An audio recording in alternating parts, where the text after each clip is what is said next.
Opa pessoal, boa noite, tudo bem? Eu acho que esse aqui, o vídeo que eu vou gravar agora, que é um trecho de uma carta do Charles Morgan, né? Exige uma explicação rápida. Aqui ele vai explicar para Hilda Vaughan, né? Que se tornou a esposa dele no ano seguinte, a carta é de 1922, e eles se casaram em 1923. Ele vai explicar um pouco sua proposta ao escrever romances. É uma proposta absurda, ela é impossível de ser alcançada, né? A ambição dele é uma ambição realmente sobrenatural e impossível. Mas assim, pelo menos alguma fagulha dela ele realizou. Uma fagulhinha ele realizou, porque realmente os romances dele têm uma transfiguração da realidade. A gente sente que está em contato com outro nível de realidade. É realmente como se os elementos ali sensíveis de uma cena eles fossem atravessados para nos suspender em uma espécie de outro patamar. E muitas vezes ele foi acusado de fazer romances assim, uma coisa muito bonita e irreal, inverossímil, ainda mais que ele escreveu numa época já meio cínica, né? E materialista, como ele mesmo já observou também em outros trechos que eu já coloquei aqui do canal. Então assim, se talvez ele já encontrasse uma resistência em qualquer época, na época em que escreveu, isso estava ainda mais propenso a acontecer. Mas aí eu vou ler o trecho da carta e vocês vão entender melhor, né? Então a carta para Hilda Vaughan em 1922, ele explicando sua proposta enquanto romancista. Ah sim, e uma informação adicional que é interessante. A Hilda Vaughan era romancista também, embora infelizmente eu ainda não tenha lido nada dela, mas pretendo sanar isso em breve. Então era um casal literário muito interessante, sem dúvida, né? Porque o Morgan tem um nível muito alto, então eu imagino que ela, no mínimo, escrever bem, escrevia. Tenho muita esperança nisso. Eu me lembro que eu estava sem as palavras para te dizer.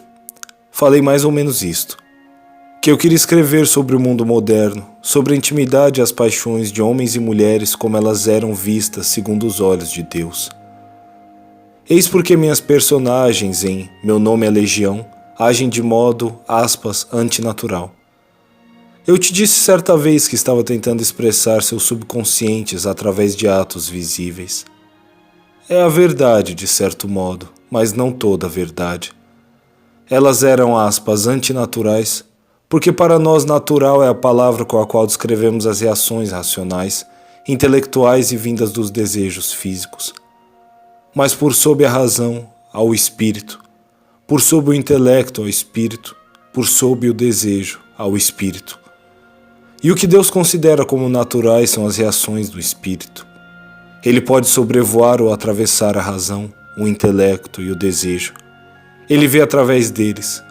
E o mundo que ele vê é tão, aspas, antinatural para nós como seria o mundo material se toda a matéria, muros, roupas, colinas e pavimentos, se tornasse subitamente transparente.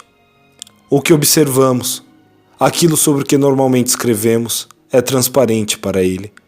E é sobre o mundo visto assim que eu estava tentando escrever.